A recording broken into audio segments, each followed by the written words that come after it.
Hello बच्चों, आज की क्लास शुरू करें। आप लोगों को बता दें कि आज का जो हमारा टॉपिक है वो है भारतीय संविधान का विकास का एमसीक्यू या बहुविकल्पीय प्रश्न जो वनडे एग्जाम में पूछे जाते हैं, आप सभी के समक्ष प्रस्तुत है।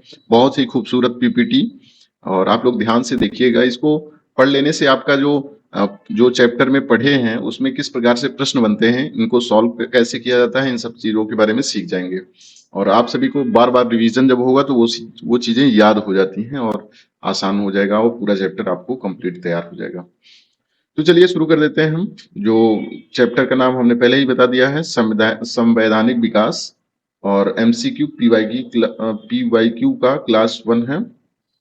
और तो पहला क्वेश्चन आप सभी के सामने है। 1773 रेगुलेटिंग एक्ट के द्वारा किस पद का सृजन किया गया था? तो उसका आंसर हो जाएगा बंगाल का governor general.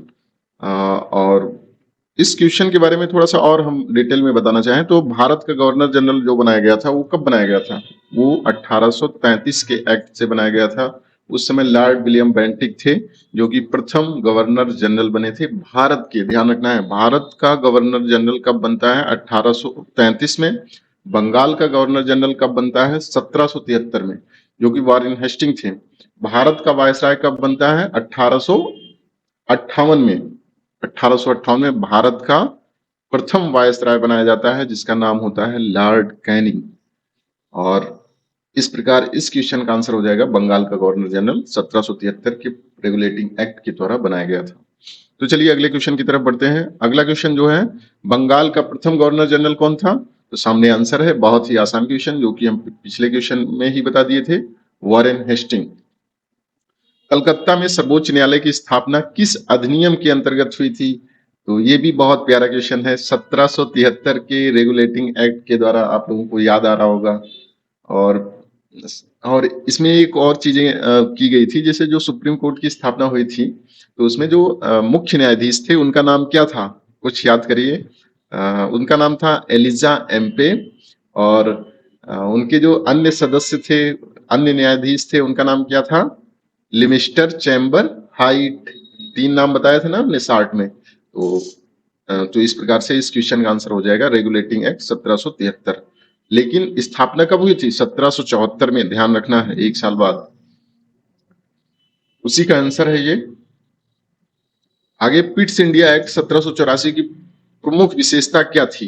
Pitt's India act 1784 की प्रमुख विशेषता क्या है? तो उसका आंसर हो जाएगा, क्या होगा? द्वैध शासन की समाप्ति, कंपनी के व्यापार का अंत, द्वैध नियंत्रण की व्यवस्था, प्रांतीय स्वायत्तता। उसका आंसर हो जाएगा डुअल कंट्रोल। हमने बताया था ना, द्वैध नियंत्रण की व्यवस्था की गई थी। मतलब जो व्यापारिक मामले थे वो कंपनी के अधीन थे और जो राजनीतिक और प्रशासनिक मामले थे वो ब्रिटिश शासन या ब्रिटिश सरकार के अधीन थे। इसी प्रकार द्वैध नियंत्रण की व्यवस्था की गई थी पिट्स इंडिया एक्ट 1784 के तहत। ठीक, चलिए आगे बढ़ते हैं अगले क्वेश्चन की तरफ। अगला क्वेश्चन क्या कह रहा है? पिट्स इंडिया एक्ट 1784 के तहत निम्न में से किस संस्था की स्थापना हुई थी? तो क्या हुई थी? बोर्ड ऑफ कंट्रोल की स्थापना, संघीय न्यायालय, लोक सेवा आयोग, भारत परिषद। तो इसका आंसर क्या हो जाएगा? बोर्ड ऑफ कंट्रोल की स्थापना की गई थी 1784 एक्ट के तहत। और चार्टर एक्ट 1813 की महत्वपूर्ण प्रावधान क्या था? तो बहुत ही अच्छा जो एक्ट है, इसमें से बहुत प्रश्न पूछे जाते हैं। अभी और भी डिटेल में भी बताएंगे इसके बारे में। तो इसका आंसर क्या होगा, पहले देख लेते हैं। कंपनी का शासन समाप्त कर दिया गया? नहीं, इस एक्ट के तहत तो नहीं हुआ था। कंपनी का भारतीय व्यापारिक एकाधिकार समाप्त कर दिया गया था। भारत में द्वैध शासन लागू किया गया था। पृथक निर्वाचन की शुरुआत की गई थी। तो इसका आंसर हो जाएगा, कंपनी का भारतीय व्यापारिक एकाधिकार समाप्त कर दिया गया था, लेकिन चाय और चीन के साथ व्यापार का एकाधिकार कंपनी का बना रहा इस एक्ट के तहत। अगले एक्ट 1833 में जाके पूरी तरीके से समाप्त कर दिया जाएगा, लेकिन 1813 के एक्ट के तहत भारतीय व्यापार जो था कंपनी का, वो एकाधिकार समाप्त कर दिया गया था। ठीक, चाय और चीन के व्यापार को छोड़कर। द्वैध शासन की व्यवस्था कब लागू की गई थी? पृथक निर्वाचन प्रणाली आप लोगों को पता है, 1909 मार्ले मिंटे सुधार, जहां से पाकिस्तान की शुरुआत हुई थी। याद आ रहा कुछ? तो ऐसे आप पढ़ेंगे और रिवीजन करेंगे, बार बार चीजें रिपीट होंगी तो वो याद हो जाती हैं। वही उसका आंसर है ये। अ, बंगाल के गवर्नर जनरल को भारत का गवर्नर जनरल किस अधिनियम द्वारा बनाया गया? हमने पहले ही बता दिया था। Regulating act 1773, Pitt's India act 1784, charter act 1793, charter act 1833। तो उसका आंसर हो जाएगा चार्टर एक्ट 1833। पहले जो भारत के गवर्नर जनरल बने थे वो कौन बने थे? Lord William Bentinck. उस समय वो वहां पे गवर्नर जनरल थे। उन्हीं को बंगाल के गवर्नर जनरल से भारत का गवर्नर जनरल बना दिया गया। और किस एक्ट के तहत हुआ था? तो चार्टर एक्ट 1833 के एक्ट के तहत। ठीक है बच्चों, आगे का क्वेश्चन देखते हैं। आगे आगे जो क्वेश्चन है वो आपके सामने है। चार्टर एक्ट 1833 का एक प्रमुख परिणाम क्या था? प्रमुख परिणाम क्या था, देख लेते हैं हम। कंपनी का राजनीतिक शासन समाप्त हुआ। नहीं, यहाँ पे तो शायद नहीं हुआ था।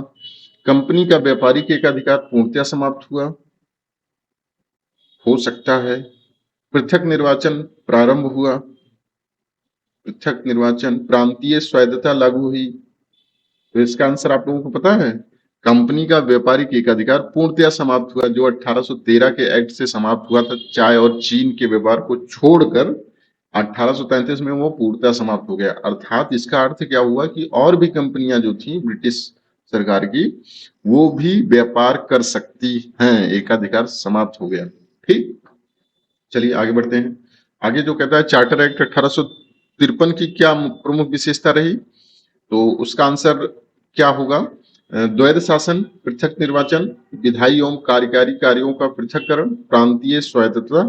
तो 1853 में इंपॉर्टेंट है ये थोड़ा सा, विधायी एवं कार्यकारी कार्यों का पृथककरण किया गया था 1853 के तहत। और आप लोगों को पता है कि अगले क्वेश्चन में क्या है कि भारत का शासन ईस्ट इंडिया कंपनी से ब्रिटिश क्राउन को किस अधिनियम के द्वारा हस्तांतरित किया गया था? तो इसका आंसर आप लोगों को पता है, बहुत बार बता चुके हैं। 1833 का चार्टर एक्ट, 1853 का चार्टर एक्ट, भारत शासन अधिनियम 1858, भारत परिषद अधिनियम 1861। तो इसका आंसर हो जाएगा सी, विकल्प नंबर सी, भारत शासन अधिनियम 1858। क्यों हुआ था? इसके पहले 1857 की क्रांति हुई थी। पूरे देश में व्यापक स्तर पर क्रांति हुई, जिससे कंपनी का शासन पूरी तरीके से समाप्त कर दिया। समझ गए? आगे के क्वेश्चन की तरफ बढ़ते हैं। चीजें बार बार रिपीट हो रही हैं, इससे ये ना समझिएगा कि रिपीट होने से आप लोगों को याद होगा, पूरी तरीके से याद हो जाएगा। तो जैसे मुझे एकदम जैसे क्वेश्चन देखता हूँ तुरंत हमें याद आ जाता है और सारी चीजें पता हो जाती हैं। वैसे आप लोगों को भी बार बार पढ़ेंगे, रिवाइज करेंगे तो क्लियर हो जाएंगी। भारत का प्रथम वायसराय कौन था? प्रथम वायसराय, तो इसका आंसर हम पहले भी बता चुके हैं। Lord Canning, Lord Ripon, Lord Curzon, Lord Dalhousie. तो उसका आंसर हो जाएगा लॉर्ड कैनिंग, 1858। याद आया कुछ? ठीक, आगे बढ़ते हैं। भारतीय परिषद अधिनियम 1861 की प्रमुख विशेषता क्या थी? पृथक निर्वाचन, पोर्टफोलियो प्रणाली की को मान्यता, द्वैध शासन, प्रांतीय स्वायत्तता, अध्यादेश जारी करने की शक्ति। इसमें देखिए आप सभी को दो आंसर मैच कर रहे हैं। एक तो बी, पोर्टफोलियो प्रणाली की मान्यता प्राप्त हुई थी और अध्यादेश जारी करने की शक्ति प्राप्त हुई थी। तो ये दोनों आंसर सही हो जाएंगे। आपका आंसर है बी और ई। तो इसको बहुत ही इंपॉर्टेंट क्वेश्चन है। ये पूछा जाता है कि अध्यादेश जारी करने की शक्ति किस अधिनियम के तहत प्राप्त हुई थी? तो वो 1861 के तहत। ये अध्यादेश कौन जारी करता था? वायसराय जारी करता था। और अध्यादेश का मतलब ये होता था कि अगर कोई इमरजेंसी में कोई कानून या लागू करना हुआ तो वो अध्यादेश जारी कर दिया जाता। जैसे कोई संसद की सेशन न चल रहा हो तो 6 महीने तक मान्य रहता है ये। वर्तमान संविधान में भी यह प्रावधान है, अगर राष्ट्रपति चाहे तो अध्यादेश जारी करके कोई भी नियम व कानून लागू कर सकता है। वो 6 महीने तक मान्य रहेगा, उसके बाद संसद द्वारा उसको पारित होना ही पड़ेगा। अगर नहीं पारित होगा तो वो खत्म हो जाएगा, मतलब निल एंड निल हो जाएगा वो। ठीक, आगे क्वेश्चन की तरफ बढ़ते हैं। तो आगे का क्वेश्चन जो है, भारतीय परिषद अधिनियम 1892 का संबंध मुख्यतः किससे था?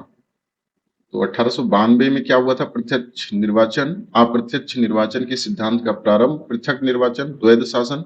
तो इसका आंसर हो जाएगा अप्रत्यक्ष निर्वाचन के सिद्धांत का प्रारंभ किया गया था 1892 के तहत।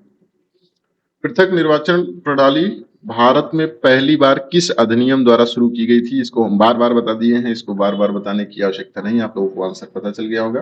भारत परिषद अधिनियम 1909, मार्लेमेंटो सुधार, मार्लेमेंटो सुधार भी कहा जाता है। तो इसका आंसर हो जाएगा 1919, सॉरी 1909। 1909 के मार्लेमेंटो सुधार का सबसे महत्वपूर्ण प्रावधान क्या था? तो इसका आंसर हो जाएगा मुसलमानों के लिए पृथक निर्वाचन। ठीक, यहीं से जो कि बांटो और राज करो की नीति चालू हुई थी। भारत शासन अधिनियम 1919 के तहत प्रांतों में कौन सी व्यवस्था लागू की गई थी? प्रांतों में द्वैध शासन। और अगले जो 1935 का जो एक्ट आता है उसमें क्या होता है? केंद्र में द्वैध शासन लगा दिया जाता है और प्रांत का द्वैध शासन समाप्त कर दिया जाता है।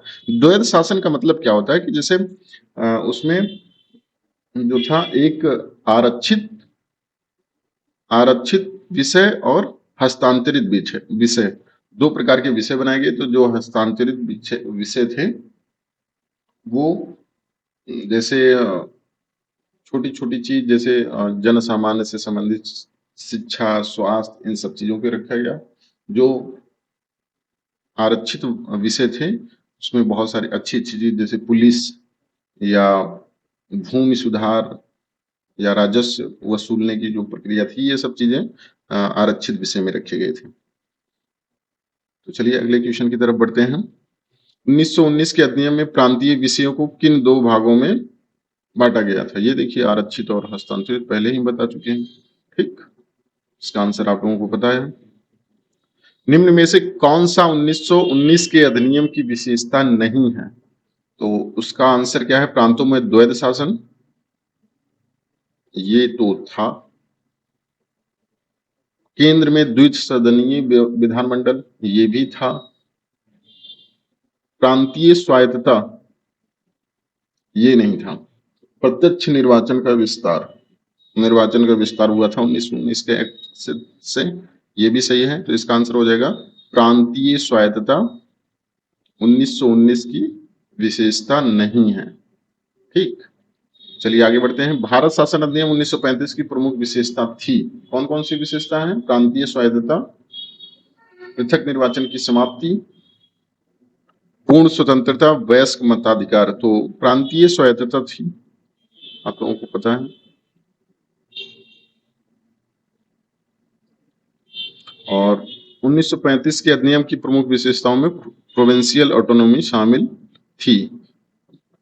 प्रांतीय स्वायत्तता को ही प्रोविंशियल ऑटोनॉमी इंग्लिश में कहते हैं। भारत शासन अधिनियम 1935 में प्रस्तावित संघ में शामिल होने थे। संघ में शामिल होने थे, क्या क्या शामिल होने थे? केवल ब्रिटिश प्रांत, केवल देसी रियासतें, ब्रिटिश भारतीय प्रांत व देसी रियासतें। तो इसका आंसर हो जाएगा ब्रिटिश भारतीय प्रांत एवं देसी रियासतें। भारत शासन अधिनियम 1935 के अंतर्गत अवशिष्ट शक्तियां किसे दी गई थी?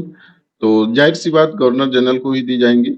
और तो इसका आंसर आप लोगों को पता है कि गवर्नर जनरल, या उस समय जो गवर्नर जनरल का पद था वो समाप्त होकर वायसराय हो गया था। तो यहाँ पे आप लोग नोट कर सकते हैं वायसराय, ब्रैकेट में कर दीजिए वायसराय। ठीक, तो आगे बढ़ते हैं अगला क्वेश्चन।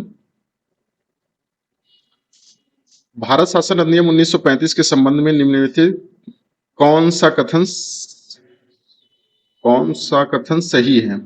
ठीक, इसने प्रांतीय स्वायत्तता प्रदान की थी, ये सही आंसर है। इसने संघीय न्यायालय की स्थापना का प्रावधान किया गया था। इसने वयस्क मताधिकार को लागू किया था। तो यही दोनों आंसर सही हो जाएंगे ऊपर के। संघीय न्यायालय की स्थापना भी इसी के तहत हुई थी। और इसका आंसर हो जाएगा 1 और 2। यहाँ पे नंबर नहीं लिखा है तो इसको लिख सकते हैं नंबर 1 नंबर 2। ठीक, मिसप्रिंट है थोड़ा। भारत शासन अधिनियम 1935 में दिए गए इंस्ट्रूमेंट ऑफ इंस्ट्रक्शन को भारतीय संविधान में किस रूप में शामिल किया गया था? आप देखिए क्वेश्चन जो है टफ लेवल के आ रहे हैं, अब सॉल्व करने में कठिनाई हो रही होगी आप सभी को भी। तो इंस्ट्रूमेंट ऑफ इंस्ट्रक्शन मतलब राज्य के नीति निर्देशक तत्व के रूप में उनको दिया गया था। ठीक, और वर्तमान में भी आपको डीपीएसपी या राज्य के निदेशक तत्व मिलेंगे। आगे एक चैप्टर भी है, इसको हम अच्छे से पढ़ाएंगे। तो आगे बढ़ते हैं। भारतीय स्वतंत्रता अधिनियम 1947 के द्वारा क्या हुआ था? भारत को गणराज्य बनाया गया था। भारत और पाकिस्तान को दो स्वतंत्र डोमेनियन स्टेट बने थे। संविधान लागू हुआ था। संविधान सभा समाप्त हुई थी। तो 1947 का जो एक्ट था तो उसमें ये जाहिर सी बात भारत और पाकिस्तान दो स्वतंत्र डोमेनियन स्टेट बने थे। ठीक, इसका आंसर ये हो जाएगा। अगला जो एक्ट प्रश्न है वो भारतीय संविधान के विकास का सही क्रम। विकास तो सबसे पहले क्या आता है? Regulating act 1773, Pitt's India act 1784, उसके बाद 1833, 1858, 1835। जाहिर सी बात 1 2 3 4 5। ये देखो, ये जो प्रश्न दिख रहे हैं आप सभी को, ये बताता है कि किस तरीके से प्रश्न बनते हैं पेपर में। जब थोड़ा सा कठिन बनाना होता है तो ये ऐसे नहीं देगा, तो और घुमा के देगा कि इस शासन में क्या क्या व्यवस्थाएं हुई थी एक्ट में, उनको दे देगा, उनको कालक्रम में लगाने के लिए कह देगा। तो वो थोड़ा सा एडवांस लेवल का क्वेश्चन हो जाएगा।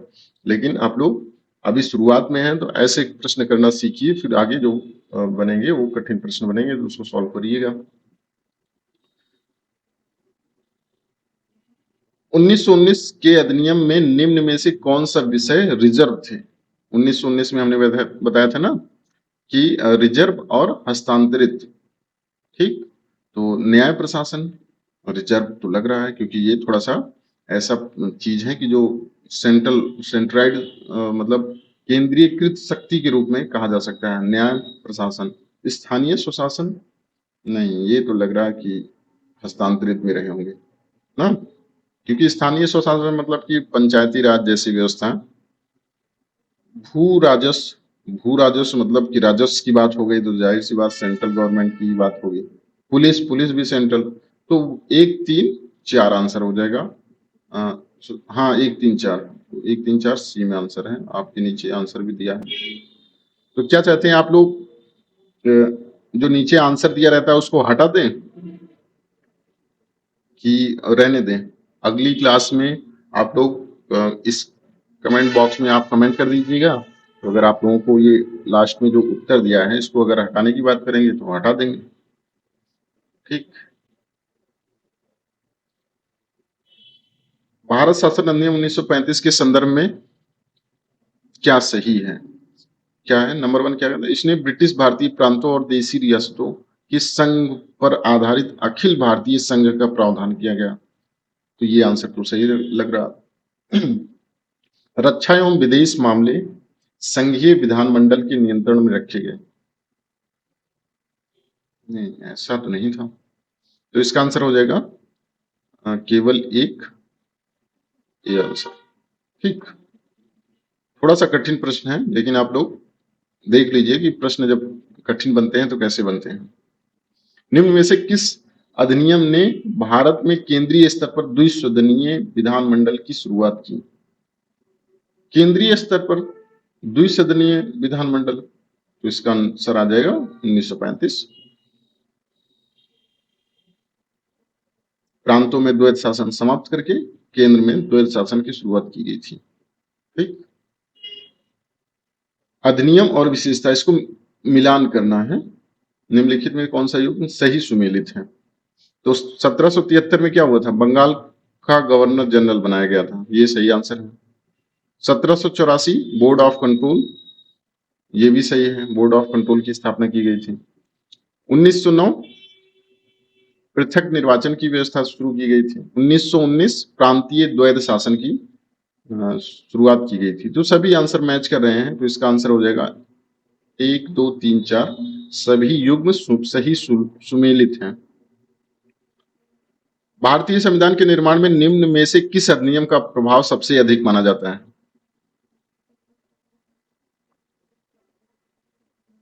ये प्रश्न बहुत ही महत्वपूर्ण प्रश्न है, तो इसका आंसर आप लोग बताइएगा। हमें तो पता है, regulating act 1773, Pitt's India act 1784, Bharat शासन अधिनियम 1919, भारत शासन 1900 अधिनियम 1935।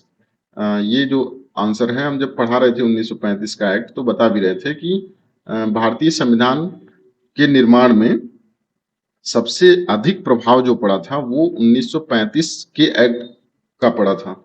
एक प्रश्न और बनता है कि जैसे मिनी संविधान भी बोला जाता है, भारतीय संविधान का मिनी संविधान बोला जाता है, वो आंसर होता है अ, संविधान संशोधन 1942 का जो संविधान संशोधन होता है, सॉरी 42वां संविधान संशोधन, वो जो संशोधन होता है, इतना ज्यादा संशोधन होते हैं उसमें कि उन्हें हम मिनी संविधान की भी संज्ञा दे देते हैं। ध्यान रखते हैं कौन सा संशोधन, 42वां संविधान संशोधन, ठीक। और सबसे ज्यादा प्रभाव किसका पड़ा है, तो उसका आंसर हो जाएगा 1935 के एक्ट का। तो एक लाइन में जो सारी चीजें हैं इसको आप पढ़ लीजिएगा, इसको हम पढ़ नहीं रहेंगे, वही चीजें बार बार रिवाइज हो रही हैं, तो ठीक है। ठीक है बच्चों, आज आप लोगों को एमसीक्यू कैसा लगा आप कमेंट बॉक्स में बता सकते हैं। आज की क्लास यहीं पे रोक देते हैं, समाप्त करते हैं। तो मिलते हैं अगले दिन किसी और क्लास के साथ। तब तक आप सभी खुश रहें, मस्त रहें, व्यस्त रहें। धन्यवाद।